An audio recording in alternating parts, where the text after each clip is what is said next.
let's talk about Lost Planet.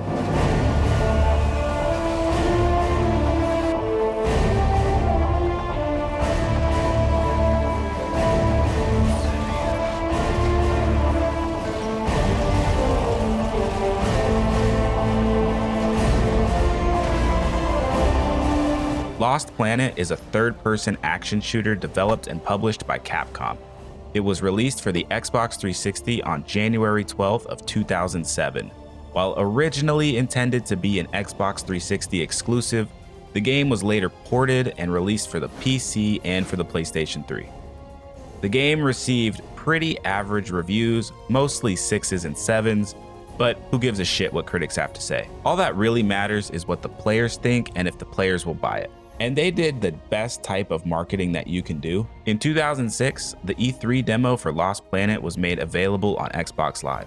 By September of the following year, it had become the second most downloaded demo on Xbox Live. And that seemed to resonate with players, as the game would go on to sell about 320,000 copies in the first month and would move about another million units globally over the next 3 months. Which kind of shocked me to read. I remember playing the demo for this game, but I never got the full game.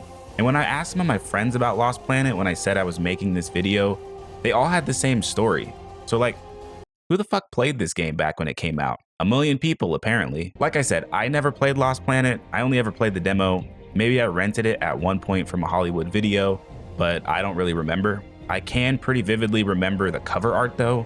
It's just so iconic and it's so representative of the early Xbox 360 era. And while it's not technically a launch title for the Xbox 360, it came out only about 2 months after Gears of War, and everyone considers Gears of War to be a launch title for the Xbox 360, so I'm gonna count Lost Planet as one too. So the main draw for Lost Planet is that you're on a brutally hostile frozen world and you can jump into various mechs that are called vital suits or VSs. There's this alien species that's on the planet, and killing them drops this thermal energy resource. Thermal energy is used to heal your character, and using VSs drains your thermal energy. So does using some of the weapons in VSs. When you're not in a VS, the extreme cold will slowly reduce your thermal energy reserves. And you also have this grappling hook to help you reach areas that might otherwise be unreachable on foot.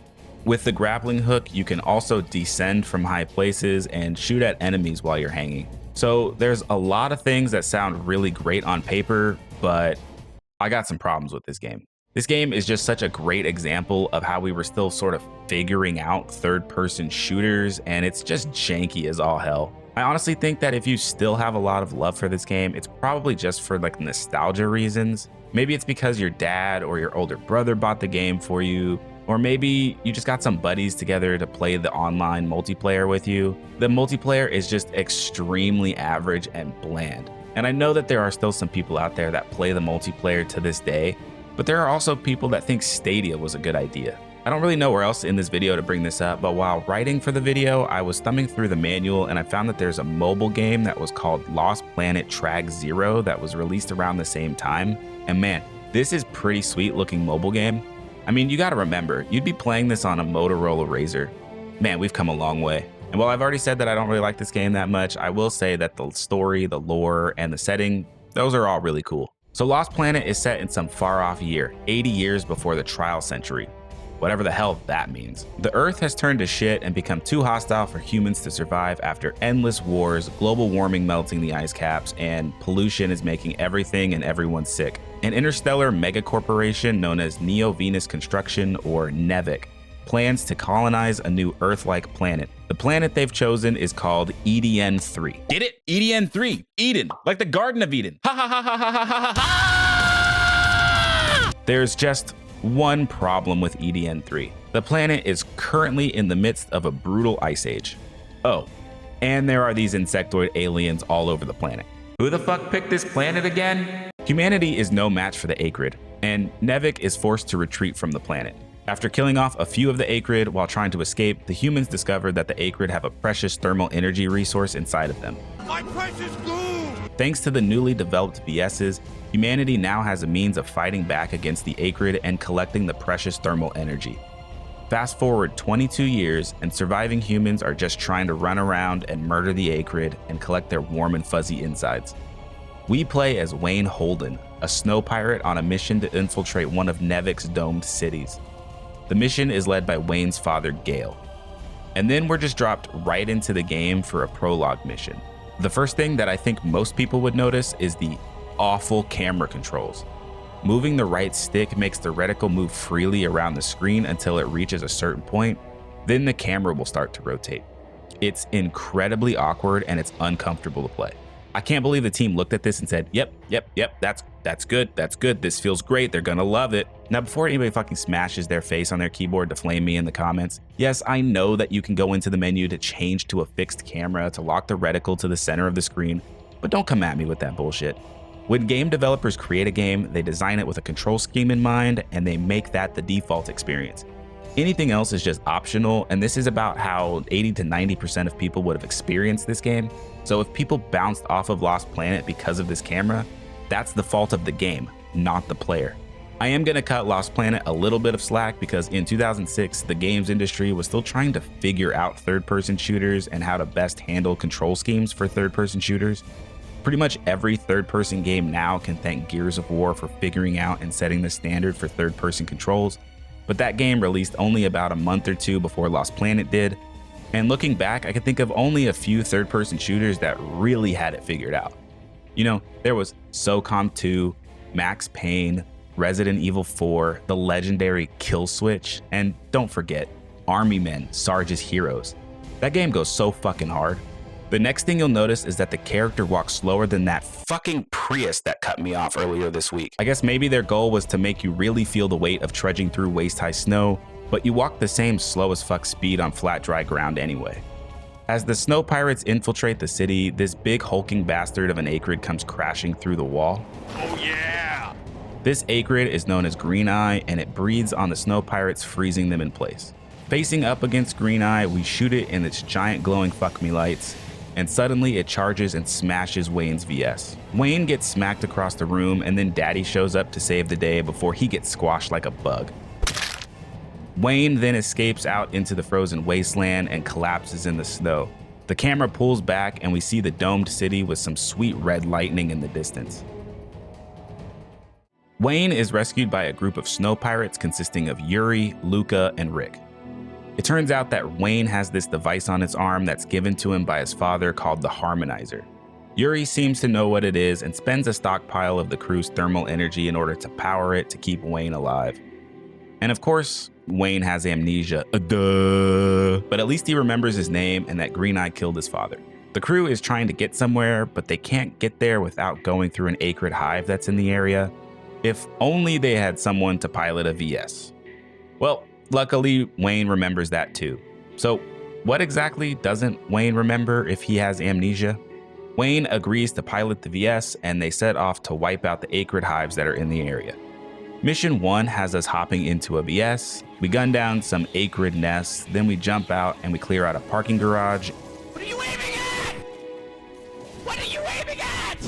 Moving forward, we come up on a warehouse that's full of acrid, and as we head in, one of the larger acrid comes crashing through the roof. As we head up the hill, a roly-poly acrid comes rolling down and goes right off the edge into the abyss. So we head up the hill and we find a cave. Inside the cave is the acrid hive. This is probably one of the coolest things about this game. The scale of the acrid hive and the amount of enemies flying around the screen is pretty unnerving. We make our way inside the acrid hive and we hop into a VS. A big roly-poly boss acrid comes into the room and we use the VS to hover as we gun it down with our dual Gatling guns. We then pick up a rocket launcher in the room and it starts rolling around the arena like one of those motorcycle cage things from the circus. When it finally calms the fuck down, we blast it with some rockets and the Gatling gun. After a couple of more spins, it calms down, so we shoot it in its weak points to finish it off. So it's all frozen and it spins around the room until we shoot it, making it explode, and then the mission just ends. All right, so there's a cutscene with Yuri saying that they need to face down Crimson Unity, a rival band of snow pirates that stole their trailer. They need the trailer to maintain a VS and continue taking out the acrid hives. Fighting is the only thing I remember. I'll do it. What do you mean fighting is the only thing you remember? You remember your name? Green Eye? How to pilot a VS? Like, what the fuck else don't you remember? Mission 2 sees Wayne dropped off in a city searching for the Crimson Unity's hideout. As we trudge slowly through the snow, we find a VS and we hop in. We then mow down enemies in the area, then use the grappling hook to climb this building. At the top of the building, we can cross this big frozen bridge. And up here, there's a VS that can transform into a motorcycle. So we hit our boost and we hit that sweet jump across. Moving on, we enter the tunnel and we get into this heavy firefight. After murdering all of those pirates, we leave the tunnels and we find the Crimson Unity's base. We battle our way through the camp, then into the fortress. Inside are a bunch of enemy VS's. You better run and find a VS to hop into, or you're gonna have a bad time. After hopping into a VS, a boss in a VS shows up and jumps around the battlefield. Your best bet is to find the rocket launchers that are in the area and blast it. Once it dies, the mission ends. So the crew now has their trailer back, but it needs to be fixed up. Rick finds a Nevik PDA on the table and he goes all hacker mode on it. Wayne has some Vietnam flashbacks to his dad telling him about the harmonizer. In the meantime, Yuri's being all cryptic and shit and Luca doesn't like it. Rick hacked the PDA and now they have the info they need to do something. So mission 3, you're supposed to cross the plains in search of a large thermal source. So you hop into one of the motorcycle VS's around and you head out when suddenly a giant worm pops out and destroys your VS. You can try to take this thing on, and if you do, you get one of the more difficult achievements in the game. You can also try to run from it, but Watch out, watch out, watch out, watch out! yeah, this mission's just so annoying. This worm pops out and it wrecks your shit without any means of avoiding it, so you're forced to just try to run past it on foot. Eventually, you can outrun it and come across this destroyed building, and Wayne fights a woman that's named Basil. I guess oregano was already taken. This boss fight is so fucking annoying. It's just a really tight space and her laser wrecks your shit, man. It doesn't help that I entered the fight with almost no thermal energy after running away from the worm. Ooh, that's kind of small. So be prepared to die. A lot.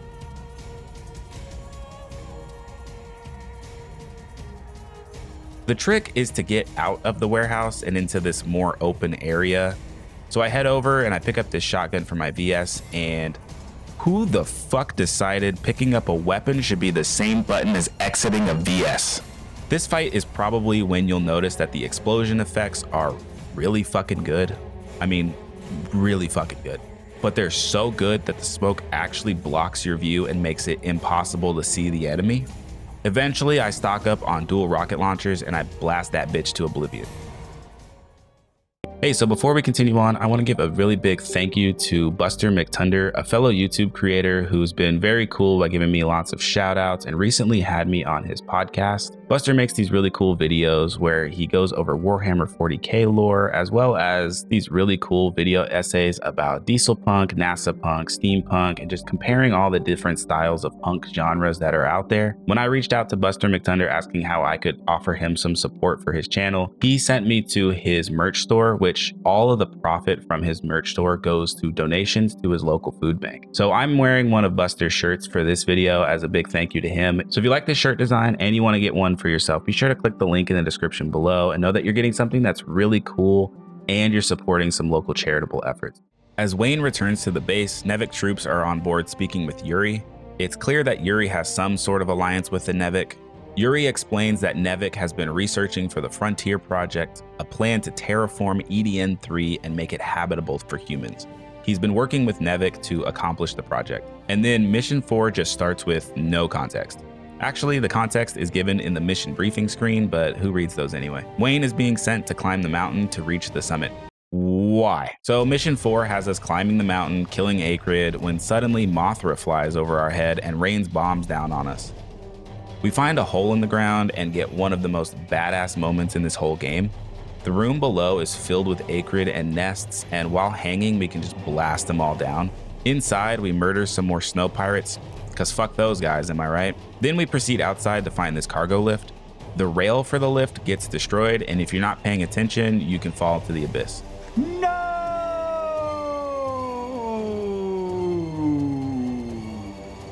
Reaching the end of the path, we find a VS that can do some high jumps and do double jumping, so we jump our way through the facility. Then we high jump up to the mountain peak. And this big mosquito acrid shows up for a boss fight. Now, don't confuse this with Mothra. No, apparently these are two different acrid. I pick up the dual rocket launchers and I fire them at the same time at its glowing parts. Now that's a lot of damage! That really pissed it off, so it flies away, then it hits me with a bunch of projectiles and it destroys my VS, and I have to go out on foot. No! God, please, no! No! Luckily, there are a few more VS's in the arena, so when it flies at me again, I blast it with the shotgun and I kill it. As Wayne returns to the base, he finds that Yuri has disappeared. With Yuri gone, they decide to just go after Green Eye, and then Luca says that the mountain range is next and that they are going to have to climb to the summit. Wait, what? Didn't we just reach the summit of the mountain? Did the fucking story writers fall asleep? So Wayne heads out to climb up to the other summit, and we see Mothra's flying overhead again. So we do some really awkward platforming with the grappling hook.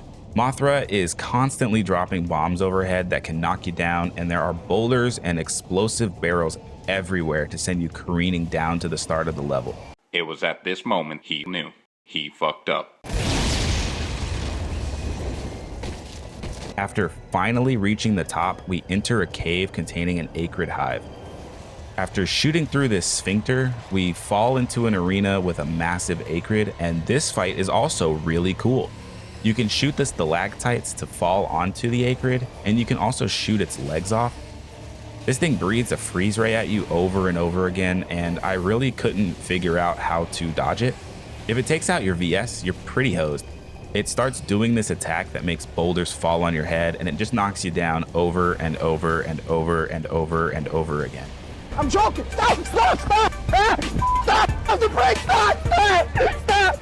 When you do finally kill it, it lets out a massive shriek as it freezes.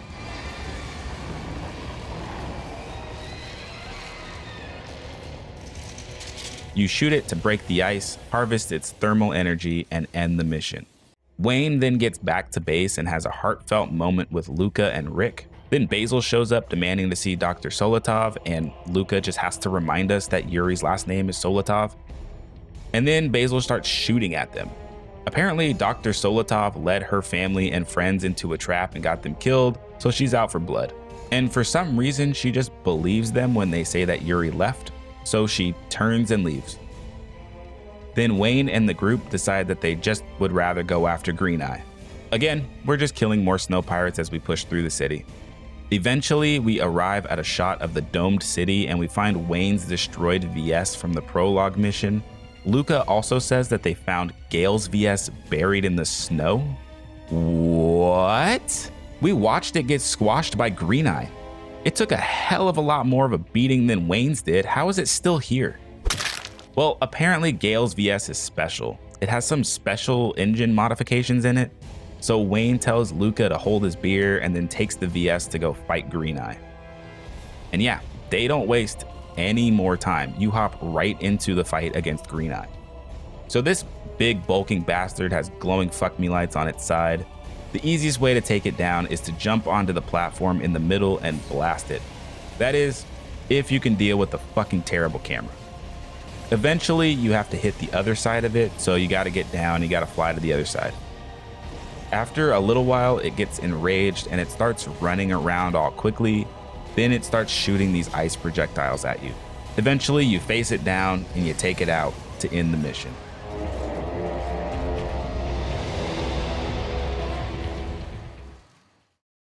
And that alone should have been enough of a plot for an entire game about a frozen wasteland with mechs and aliens. But no, Capcom had to go and fuck the whole thing up and put in an overly complicated corporation doing dumb shit plot.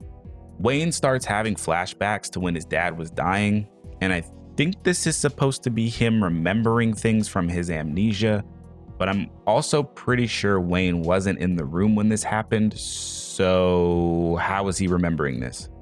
These Nevik troops show up and they just start shooting at the VS and at Luca, and it just begs the question, what the hell were they hoping to accomplish? If neither of these 4 dudes can hit Luca, who's just standing out in the open, and they don't do any damage to this VS, there's no way Nevik's a threat. Wayne just turns and guns them all down. Then this crimson chin looking ass dude with this really stupid hair shows up and starts shooting at Wayne. This dude is a Nevik field commander that's named Bandero.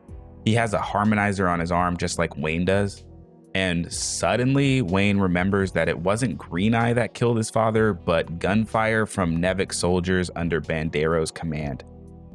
And again, how the fuck does Wayne remember something that he wasn't at? Bandero turns his attention to Luca, and somehow the gunfire knocks her off her bike instead of killing her. Bandera goes full hog, just blasting down Wayne's VS, but Wayne escapes, snatching Luca in the process. As they escape, they find their trailers destroyed and Rick is captured. Then Wayne's harmonizer freaks out and shows Gale saying he must stop the Frontier Project at all costs. You must stop the Frontier Project at all costs. It is connected to what you treasure most. Then it jumps forward to 1 year later. Nevik is going full force to complete the Frontier Project, and Wayne and Luca are doing hit and run tactics to stop the Nevik. Alright, so this is a nighttime mission where your goal is to infiltrate the Nevik base and be all sneaky and go undetected. Nah, actually you just gotta go in guns blazing and kill everything. This game is just so fucking one note, man. And this mission sucks. There are VSs guarding every direction, and a bunch of them just have rocket launchers that send you flying or they stagger you. Even if you are able to avoid getting hit, the smoke in the air makes it impossible to even see them in order to shoot at them. Inside the containers are some more advanced VSs that can be climbed into. It's just a chore to survive long enough to reach them. Once you do finally get past the first area, you'll square off against a couple more VSs. Then you'll make your way inside to find a new trailer and Rick. It turns out that Basil saved Rick, and she's not after Yuri, she's after Yuri's dad. Basil is off on a run at a Nevik research facility, so Wayne sets out to find her. And oh, why are we back to reusing the same area that had the giant worm? Are we really resorting to reusing levels already? Making our way to the objective, we're attacked by a bunch of acrid, and holy fucking shit, this is awesome. See, I bet this is why people like this game so much. This is definitely giving me the dopamine hits that I want when I think of piloting a mech and killing off giant insectoid aliens. It's too bad the rest of the game is such a snooze fest. After getting through that gauntlet, we make our way into the research facility. There are these drones that are guarding the facility, and they fire these lasers that can knock you down over and over and over again. Why are we still here? Just to suffer? Eventually, you hop into a VS and you ride an elevator up to a boss fight. And this boss fight against this VS is just stupidly easy. You just blast it with the rocket launcher and the shotgun, and the mission ends. So Wayne sneaks up on this guy at the computer and says, "What are you doing?" Like, what the fuck do you mean, Wayne? You're the one sneaking around a Nevik research facility. Don't move. Of course that's not what happened. Instead of shooting him in the head when he tries to turn around with his gun, Wayne lets him turn and put a gun in his face. Basil shows up and points her gun at the guy too. He drops his gun, then hits the Max Payne slow-mo to grab Wayne's gun and shoot at Basil. And she blocks it with her own gun. Then she and Wayne beat the shit out of the guy and chain him to a bed. On Joe's PDA is some data on the Frontier Project. Apparently, the project is an attempt to heat the planet and drive out the acrid so that humans can inhabit the planet. The head researcher is apparently Yuri. The thermal energy that's needed for the project is in a volcano dome. So Wayne heads off to Mount Doom, and again, I'm just gonna point out how weird it is that you start the mission in the middle of fucking nowhere by yourself without a VS. Like, damn, can a brother get more than just a machine gun? So as we head off to throw the one ring into the fires or some shit, there's this cool section with a bunch of acrid that are swarming you. They come in from both sides, and it's actually mildly terrifying. A new acrid shows up. This one is modeled after a scorpion and a dung beetle, and it's definitely a Capcom game with this level of detailed monster design. Continuing on, we find a VS and we head inside the volcano facility. There's a spot where we have to cross the lava, so we jump and we hover over it. Then we fight through a bunch more acrid until we reach this door and a cutscene triggers. Wayne is suddenly back on the trailer and he goes to interrogate Joe. They offer him a deal to let him be freed as long as he stays in the trailer and he guides them to the volcano dome. And Joe just agrees to the deal on the spot because, you know, beats the alternative. And it's just so fucking ham-fisted the way this interaction plays out, and everyone is just super happy and on the same page. Like, they even send Luca to escort him to the cabin. Yeah, good plan. Send the 110-pound Luca alone to escort this soldier to the cabin after we just had him tied to a bed for a couple of days and we just put a gun in his face. And shockingly, he doesn't betray them. Basil tells Wayne that it's been 30 years since Gale was killed, meaning that Wayne has been frozen in the ground for 30 years. Well, actually, he was frozen for 29 years because it's been a year of them doing hit and run tactics. So apparently the harmonizer that's on Wayne's arm is a device for slowing the aging process, and Basil has one too. Then Wayne heads out on the path that Joe pointed them on, and what the fuck, man? Where did all my gear from the last section go? Why do I only have this machine gun again? It's really not fun having to go out without a VS and take on an enemy VS one-on-one. Eventually, you can find your own VS, and then you make your way into the facility and you climb out to reach this big area. There are 2 enemy VSs in the way, and if you don't have your own VS here, well, you better get ready for an ass pounding. Once you get past those 2, this big tank shows up as the mission's boss. If your VS dies, there are a few more in the room that you can grab. The goal, like most games, is to dodge it when it charges at you, then shoot it in the back. There are a couple of grenade launchers in the area, and these make quick work of its health.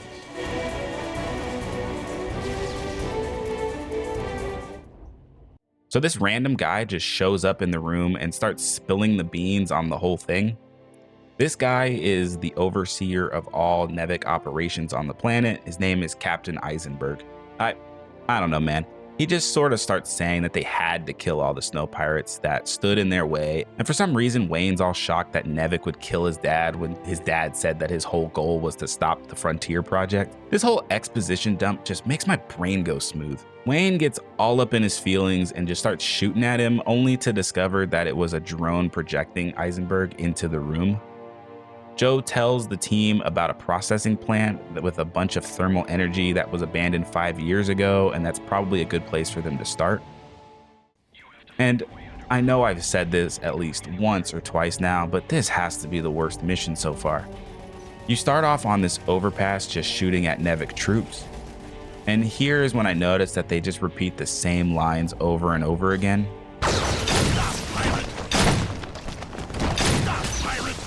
So there's a bunch of VSs and missile turrets between you and your destination. And of course, every single one of them has rocket launchers, and you just get locked into these knockdown animations. There are some VSs in the area, but the missile launchers are protecting them, so it's really hard to get them yourself. I ended up just hauling ass past them to get into the facility. Then I hop into a tank VS that has these cool drills, and we drill our way down into the tunnels. Then we make our way into the next boss arena. And this big fucking spider crawls down, and man, this thing is freaking awesome. We shoot off its legs so that it falls down. Then we hover over it and we shoot the weak point that's on its body. After a few more rounds of that, I hop onto this ledge and I find some grenade launchers and an EM laser. This thing turns out to be a huge mistake, as the EM laser drains my thermal energy and forces me out of the VS, and then the spider kills me. This time I stay in the tank VS, and this thing absolutely shreds the spider.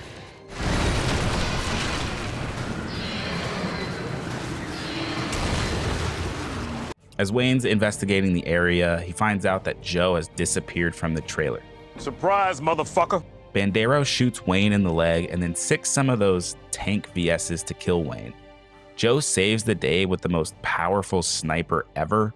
Wait, what the fuck? What is that thing? How do I get one? Then Bandero and Eisenberg just start giving away the whole plan. Seeing as how nothing will be left alive on this rock once the frontier system is set into motion, all this talk of heating the planet is only after all life has been exterminated. That can't be. We ask that you proceed to the orbital elevator and initiate the hibernation process. The facility there will protect you from the energy output by the system. Once the world has been terraformed, you will be the first to witness the verdant utopia that Looks awaits. good. This whole story makes no fucking sense. This whole time, Wayne, Luca, and Rick have had no idea what Nevik is up to or what the Frontier Project is. Then Bandero just showed up the first time to twirl his, well, I was gonna say his mustache, but really it's his stupid front ponytail things. If you hadn't shown up, these morons would still be fighting other snow pirates over control of some useless trailers. But now you pissed them off and gave them every reason to want to stop you. Rick saves the day with the giant sniper, and then Wayne passes out as he and Joe are escaping. Back in the trailer, Rick and Joe are talking about what just happened, and it turns out that Joe led Wayne into the trap. But it's okay because Joe got betrayed too, and he didn't mean it, and the power of friendship wins again. And apparently Joe knows the way to get to the space elevator, so that's where they head for the next mission. And we start off in a tunnel battling against some acrid. Eventually you make your way through the tunnel and you drop down to find this absolutely massive acrid blocking the path. This acrid attacks with its 2 feelers. You're supposed to shoot the ends of the feelers until they are destroyed, and then the feelers will retract into the holes. But the hardest part about this boss is the fucking camera. After the feeler is destroyed, the hole opens up and you hop out of your VS to go destroy the weak point that's on the boss's body. Once the weak point is destroyed, these electric jellyfish show up and just clutter the area. But once both weak points from the feelers are destroyed, the boss starts shooting projectiles out. And you're supposed to shoot the part that is shooting the projectiles, but damn, this thing is tanky and it's not taking any damage. Luckily, I brought the tank VS to the arena with me.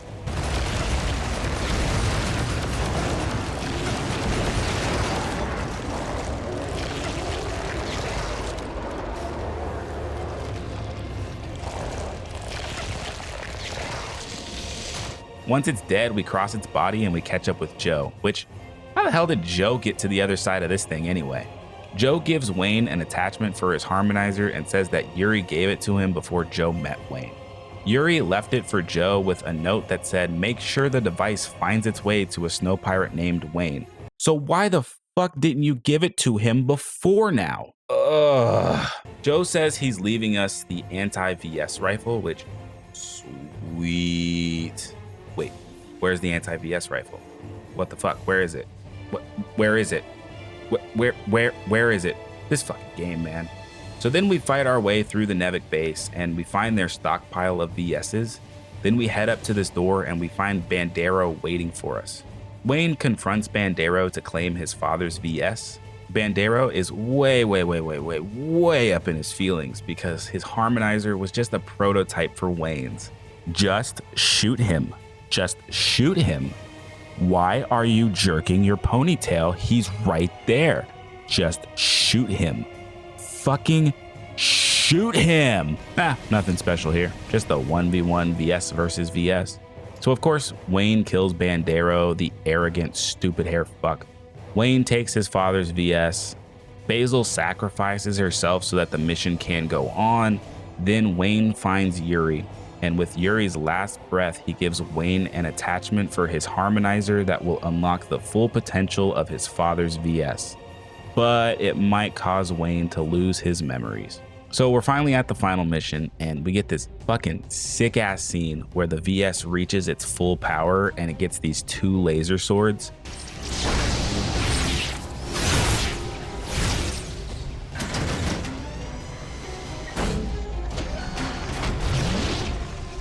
Then we get to fly around killing a bunch of drones, and man, this is just so cool. This feels like a completely different game. Wayne makes his way up to Commander Eisenberg while Luca, Rick, and Joe are planting explosives to destroy the Frontier system. Wayne and Commander Eisenberg face off against each other. They both open up their cockpits and Wayne shoots at him and fucking trumps him right across the ear. First of all, that's a hell of a shot with the pistol. Second, what the fuck? Just shoot him again. Shoot him again. I feel like I've made this joke like 3 times in this game. Just fucking shoot the guy. So the final boss fight is both VS's flying around in space, and man, these controls are awkward as all fuck. You don't get to fly around freely. Instead, you sort of dash with every movement before flying. Your only real weapon are the 2 swords that you have on your left trigger and your right trigger, and your useless ass laser gun that for some reason is mapped to the X button. I hope you're ready to play with the claw method. To use the swords, you have to hold the triggers, otherwise they'll just throw these worthless ass projectiles that do absolutely fucking nothing. If you've ever played Armored Core 6, yeah, it's nothing like that. In fact, one of the first videos on my channel was a review of Armored Core 6 when it first came out, and while that was a lifetime ago and I've definitely grown a lot since then, I'm still really proud of that video. Maybe you could go check it out after this video ends. I left a link up here. So as you get Eisenberg's health bar down lower, he spawns in these drones that fire lasers. It pretty much changes the entire fight into a bullet hell. It's just such a stark contrast to such a slow slog of a game we've been playing that I'm actually having fun. After a few more tries, I end up just cheesing Eisenberg by staying in real tight and spamming the swords. I really don't even feel like I won this fight. I feel like I just cheated it, but fuck man, I'm glad this game is over. Wayne takes out Eisenberg as the rest of the team detonates explosives to destroy the Frontier project. Wayne's harmonizer starts acting up and he starts to lose his memories. Wayne finds Eisenberg out in the snow and the two face each other down. Eisenberg shoots Wayne in both of his shoulders, then shoots off Wayne's harmonizer attachment. But Wayne shrugs off the shots like the Terminator. The two then face each other down as the camera cuts to black with a gunshot sound effect.